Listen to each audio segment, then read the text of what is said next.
So, today we're going to talk about a technique that I love that you're going to see all over YouTube. And I wanted to do my own version of it, which is misty mountains and trees. So, the first thing we're going to do is wet the sheet of watercolor paper really thoroughly. This is 140-pound cold press Arches watercolor paper. So, we're getting it really saturated. And then what you do, and again, this is such a lovely, simple technique, is basically you're going to be creating the basis for these misty mountains, and you're going to be using the way the paper bleeds when it's wet to sort of create that misty effect. So the first thing you can do is you can do your sky, and whatever color you want to choose for this is fine. Obviously, you can make it realistic, you can make it surrealistic, it's up to you. I liked the idea of sort of a very golden effect. So, of course, I have gold in the sky. I'm leaving some white so that it looks somewhat realistic rather than just a sort of uniform one color sky. So, you can leave a little bit of, some blotches in there of white to create clouds. And then when you are doing your hillsides, you're basically making a succession of hillsides coming closer and closer. So, and as they come closer, they get darker and darker. So the one that you see here on the bottom left so far, that is the darkest one. And really all I'm doing with the brush at this point, because the paper is still incredibly wet, I am using the brush to sort of pat in the suggestion of a hillside or a mountain. Nothing is very well defined. I'm letting the paper make it bleed. And basically your hillsides, if you're going to break it down, they're just these mounds. They're just little hilly, semicircular mounds that you can have in whichever sort of composition you like. This is the one I chose. They're sort of just coming at you. And then the way you do it is you're really only creating the very top. Like when you can see what I did with the ones more in the distance. The hilltops, I'm not painting in the entire hillside. That's very important. I'm just giving the very vague suggestion at first of a hill in the distance, and I'm only doing the top of the hill. So you'll see again, I'm not coloring in the entire hill. The one up close here is a little different because, again, the things that are in the foreground that are closer, they're going to be darker. They're going to be more solid in color. And I'm just gonna, I love this project so much because it takes such a light touch. So again, very light. I'm giving myself the background and the basis for what is going to be a more densely colored area here in the front. But again, I'm just blotching. So again, you can do this with whatever color you want. This is super simple. Every step I've made so far is a very, very simple, easy step to follow. And if you notice again, the hilltops are getting darker the closer they are. So I'm trying to make sure to keep that the case, because that will immediately give the illusion of depth to a picture and make the things that are faded and lighter seem farther away. So again, I'm letting the page do a lot of the work for me. It's so wet that it's doing a nice bleed. It's creating the hilltop or these hillsides without my really having to define anything. So, and I'm trying hard not to overpaint. I'm doing just a very, very slight suggestion of things. So as you can see here, I'm letting myself color in a little more of the hillside, but I'm not really coloring it. I'm just letting the paint bleed down, and I'm not really trying to stop it. But automatically what that does is it makes those hillsides, those suggestions of hillsides in the distance, look further away and like they're more sort of engulfed in mist, because I'm not bothering to color in the bottoms of those. So here I'm adding some purple. Like so far uh, I've used a lot of ochre. I'm using amethyst here in the foreground. I'm adding that. So here I'm doing the first, so pay attention, this is really interesting. In the background, the furthest hill in this image that I've created, I am basically creating these incredibly tiny little trees.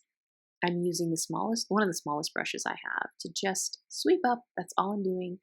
I'm going to that suggestion of a hillside that I had in the distance, the most golden one of all, and I am pulling up these tiny little pieces on top of the hill of paint. I'm adding very little paint. Mostly I'm just pulling up on what's already there.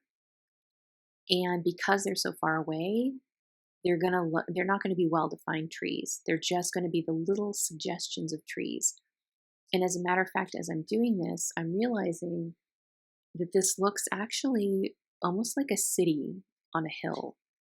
And I am a sucker for this. I love the idea, I always have, of a very faded city in the distance, some sort of magical city, in this case, a golden city in the distance, or it could be just trees, either one. But I like the fact that it's a little ambiguous. So, as you can see, I mean, very easy. Again, all I'm doing, most of these are one stroke with the brush, just pulling up on that hillside and adding that beautiful sort of illusion of the far distant gold city. And I like the fact that the gold is the most defined here. I'm drawing the eye to it because I don't want to oversaturate the rest of the picture with these golden trees. I want to make them special. So they're far away, they're singular. And again, the sides of the hilltop, I'm not defining those, I'm leaving those misty. That just pulls the eye toward the things that are defined. So then I'm doing the same process over here. And I'm just going to keep repeating that basically. See, look, all I'm doing, I'm just pulling up with the brush. It's a little triangle essentially. So basically what we're doing is creating pine trees.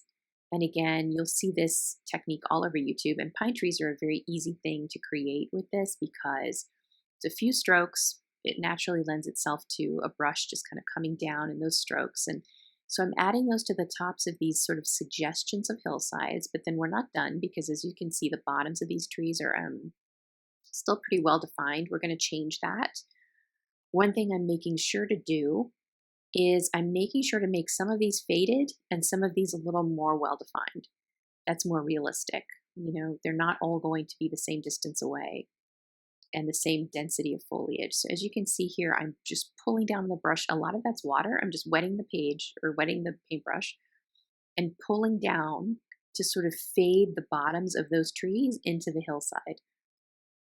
That's all I'm doing. I'm making it so that it looks like they're just naturally sprouting up out of this hillside and that they have they're part of that misty scene. And the way I'm doing that again is I'm just scooting this brush along the bottom of the trees, making them very, very loose and in the mist. And that's important because I think a lot of times when we're first learning to do these techniques, we kind of think we have to keep everything the same. And it's actually the variety that creates the reality and what's most pleasing to the eye. So this tree I'm just adding here, I'm making it very faded. It's a lot more faded than the other ones, but that looks more real and it looks more interesting and satisfying. So these trees also, these sort of tapered tops. I just wanted to make this hillside again also very sort of faded, tapered, um, distant, misty. So it's really lovely. Like when you kind of have done this a number of times, you can play with it and you can create such different effects. You can make it monochromatic. You could do like a black and white version, which is very compelling. Again, I chose the three colors really that I'm working with are gold. I think it's quinacridone gold. It's Daniel Smith, always Daniel Smith. It's usually generally what I use, and then I believe that actually I think I'm using a Rembrandt color that I have, and I think that's just ochre. And then I've got the amethyst at the bottom. So it's three colors really that I'm making this whole picture with. So you could pick three that are pleasing to you and give it a shot, or one, whatever you want to do. It's more the technique than the colors that matter here. Worry about mastering the technique first. But so that I'm doing this with this hillside also. And remember that as we get closer, the trees are going to get more and more well defined because again, the closer something is, the darker, the more contrasted, the more well defined it's going to be. So We've got, the Golden City in the distance, which is so far the most sort of faded. We've got this one on the left that we're getting a little closer. We can see a little more detail. Then this one that's coming up, we're going to see even more detail. And this is my first in which I'm incorporating a lot of purple. So I'm remembering I want to keep it faded enough so that it's, that the darkest thing we see are going to be the ones that are way in the foreground. But I also want to give it more definition than this one that I just did on the left. So I start with a base, a very sort of gentle lavender base, kind of giving it that lovely pine tree shape, which again is so easy to do with this brush. And yep, just pulling up on the brush, guys, giving that sort of tapered candle-like look. Actually, I'd love to do a picture at some point of Tuscany because I think that those cypress trees lend themselves well to this sort of just very quick upstroke of a brush. And so here I'm making sure that even before I go on to do more well-defined trees on this hillside, I'm fading the bottoms into the hillside. At this point, the paper's drying. It's actually really easy to create these fades. It's very, very simple.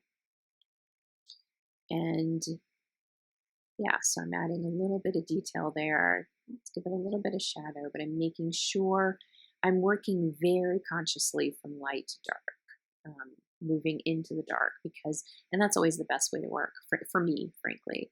Anytime I start too dark, I regret it. It's much harder to go backwards. So start light.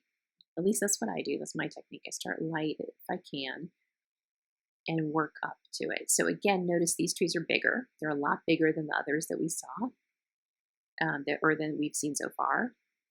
When I do that, it's because I've got tape around the paper, and I'm basically mixing the paint that I have on that tape. It's just very handy and quick, and I just tend to do that a lot.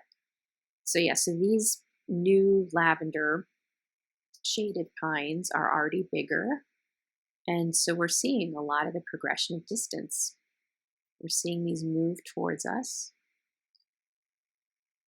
which again makes them compelling, makes the distance look mistier. It's amazing what adding darkness and contrast to a picture, especially a very light picture, can do for the entire rest of the picture. I haven't touched the background, but this is already changing the background because I'm adding dark color. So yeah, so the fact that I've changed the size is already a big deal. Now I'm changing the contrast. I'm being very careful here. I don't want all the hillsides to look exactly the same. I want them to have some variety, something new. That is what's going to be what draws the eye. So I've got these candle tapers again coming down. And I'm already loving it. I'm already honestly feeling like this is a landscape I could walk and, look into the distance. And each of these hillsides has its own mystery. And then the mist is sort of covering up the vales and the valleys. And goodness knows what's in there. It's pretty evocative. So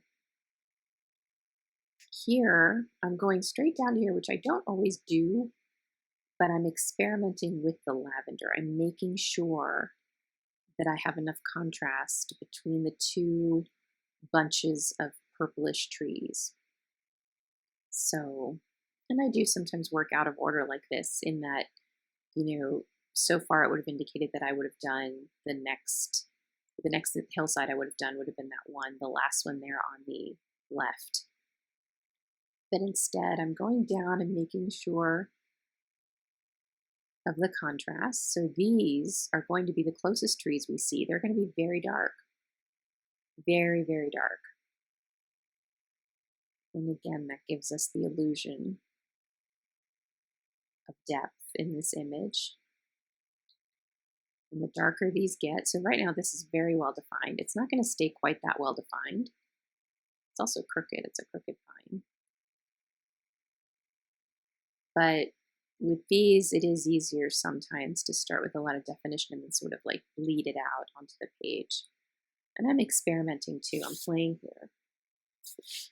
I'm seeing what comes of it.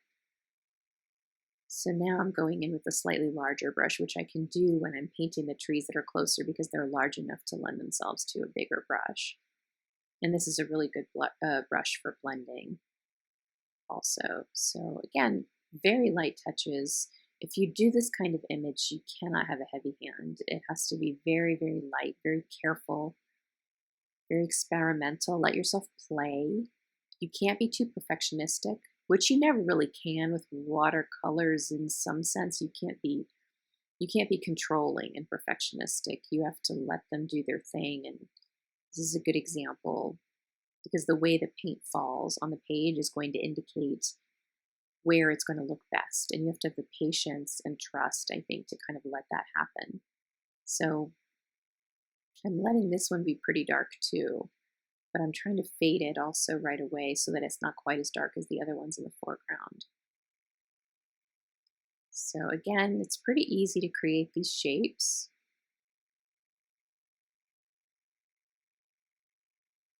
These are nice and dark. They're smaller than the other trees there on the right now.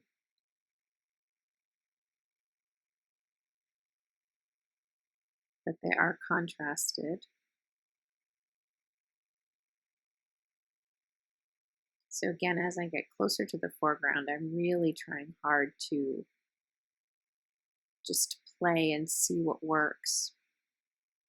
I like the definition, the contrast of these up against the very pale sort of mist effect that we have directly behind. So here I'm blending them into the hillside. Remember that important step, blending them into the hillside.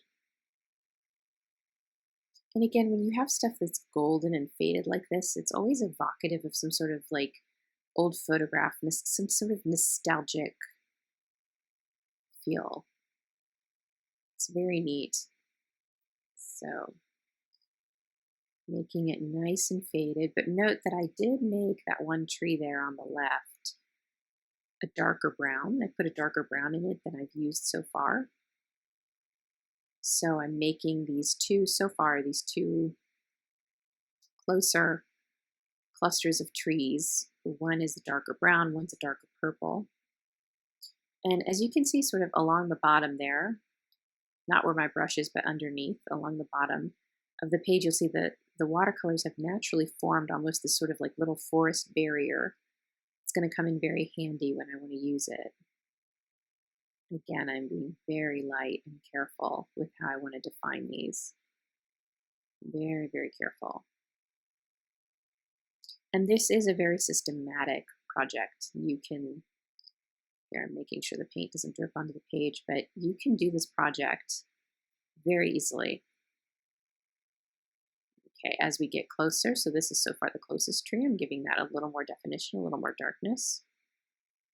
Also, I'm making it more purplish, which I love these two contrasting colors, yellow and purple. There's so many different contrasting colors you can use, but these two work really well together when it comes to sort of these golden, hazy sunset scenes and sort of dreamlike. I love this sort of succession of trees here on that hillside on the left. They almost look like people marching down the hillside. And again, I do love again, now my brush is in an area where the paint on its own has created this sort of marvelous foresty effect. Okay, so now I'm doing something I haven't quite done before. So far I've painted trees next to each other. Now I'm doing some in front of each other so that this actually looks like a genuine thicket or a little forest on this hillside. Giving that some contrast. A lot of this, I mean, again, there's no formula in terms of exactly how the trees should look. There's a formula in terms of the ways you can create these effects and how to create this sort of mistiness. But in terms of the patterns and the composition of the trees or the placement of the trees, and that's very random, and that's going to be sort of where your eye judges and deems it best. It's funny, it seems whenever I draw a tree, These tall pines, they seem to lean a little bit to the side. That's fine. Trees can lean.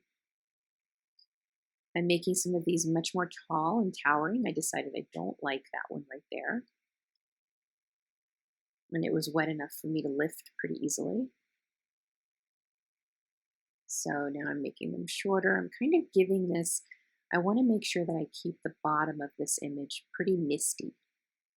I love the idea of it being misty, the entire scene just being engulfed in this. And actually, if you've never seen something like this, it is absolutely majestic. I remember a moment that I saw the Blue Ridge Mountains look like this. Not necessarily the pine trees, but just the hills themselves, just rolling hillsides, one after the other, just coming up out of the mist. It was unbelievable. So this is something you could actually see, or close to it. And again, it's interesting when you get into a zone where you're actually patient when you're painting. It produces the best results always when you're just getting out of your own way and you're not anxious and terrified about the result you want to produce. That's when you can really listen to the paints, when you really let yourself play. At least that's how I feel about watercolor. That medium in particular is just so finicky that letting yourself play is just absolutely the best mentality you can come at it with. And if I come at it with a specific result in mind, or I'm beating myself up for not achieving a certain effect the way I want, it just never works. I have to approach it very differently and very cooperatively, and probably in a way that would behoove me to approach many things in my life. I think watercolor can be an interesting teacher, if you choose to let it in that way. You just have to be incredibly patient and trusting and not hard on yourself. So here I'm deciding this is a good place to put some more trees that are very, very dark, very close to the foreground. I'm adding a lot of detail that I know I'm going to fade out a little bit, but there's no harm in adding it to the trees that are so close in the foreground. So I'm trying to make very sure to be careful and light with these branches. And it's interesting to see in the finished picture how much more faded than this they get, but the impact they still have. So I love all these little wizard caps, the tops of the trees appearing. I'm making sure to add some that are a little more faded. Again, that adds depth and reality to it. You'll never see a cluster of trees where they're all at the exact same distance from you. Some will always be in the background and a little more faded. And again, trees are the perfect natural organic form with which to observe all that and see all that. So giving a lot of misty space. I'm aware that I'm going to be very aware this entire time that I'm going to be fading the bottoms of all these and letting the bottoms bleed down. So as you can see, you see what I just did? All I'm doing is adding water. It's bleeding down. It's creating its own effect. See? I'm just fading it down on its own. And then that itself, that produces the paint I need to create another little hillside. Just letting it bleed. Getting a little more. I really love the effect of amethyst colored paint on top of the gold. I love that nostalgic, almost sepia tone that it produces. Some more faded trees. I'm using this top of this brush incredibly delicately and really kind of marveling at how easy it is to draw pine trees just because of the nature of their shape, and other types can be much harder to manipulate. But I really love how the effect of that in the bottom left there turned out. It's our most well-defined tree so far. And then the hillside it's standing on is just faded and but it's closer. You can definitely see all these are closer. So as you can see, I mean, it's a very simple progression. All the trees, closer they are, the darker they are, and the more well-defined they are. And I'm noting that that tree there on the bottom left almost looks like a little pagoda. So it's giving me the idea that I'd like to do a pagoda soon. And it was beautiful. I love Asian art, and I love the way they have these misty mountain scenes with a little pagoda here and there dotting the hillsides. So again, I'm adding more well-defined trees to this foreground. I'm loving the color schemes. I'm loving the way they're adding depth, fading things out at this point. And I'm sensing that I'm not done yet, but that I'm close. I'm sensing that at this point I need to be careful, because at this point I can make or break the picture if I overpaint. And I certainly don't want to overpaint. I want to make sure that I'm respectful of what the watercolors have done on their own, that I don't try to over manipulate, overstep them. Just adding some faded trees there, which I love that. I just love mistiness in watercolor. When people try to overdefine their watercolor, it's actually my least favorite type of watercolor to observe, to look at. I love when they use the natural tendency to bleed and fade. It's just very pleasing to me to look at. And I do love that we look at these trees in the foreground and we definitely note them, but then we also do note that golden city in the sky far off. So again, I'm gauging how much do I want to add, how dark do I want to make this up here. A lot of watercolors that do this technique, they will make their foregrounds incredibly dark. And it's very effective. It's really effective because it is how it looks in nature. If you see this sort of misty treescape, the trees in the foreground can be incredibly dark, and then it just makes the faded misty trees in the background look all the more majestic and sort of ethereal. So here I'm liking the effect of sort of really defining the tops of these trees in the foreground, sort of their caps, and letting the bottoms fade. I think that's a really great way to sort of both define them but keep them mysterious at the same time. So I'm just adding really the finishing touches at this point. And I'm realizing I don't think I'm going to do anything else to the landscape in terms of adding any other components. I'm not going to add any sort of little, no birds flying in the sky, no specific spot that I put the sun. Like, I'm liking it as it is in terms of what's defined and what's not. So, and I really like that sort of tree there in the middle at the bottom that's kind of a mixture of all the colors, just a very sort of golden ochre amethyst tree. I love the idea of walking into this picture and seeing these hillsides as something that you want to brave and explore. So here I'm just giving a little bit of gold and some golden touches here down at the bottom. And remember, the more you sort of add these faded trees in the background of a cluster, the more depth you give that cluster, the more power you give the darker trees in the foreground. All right, guys, that's pretty much it. That's creating misty trees and misty hillsides. Very simple process.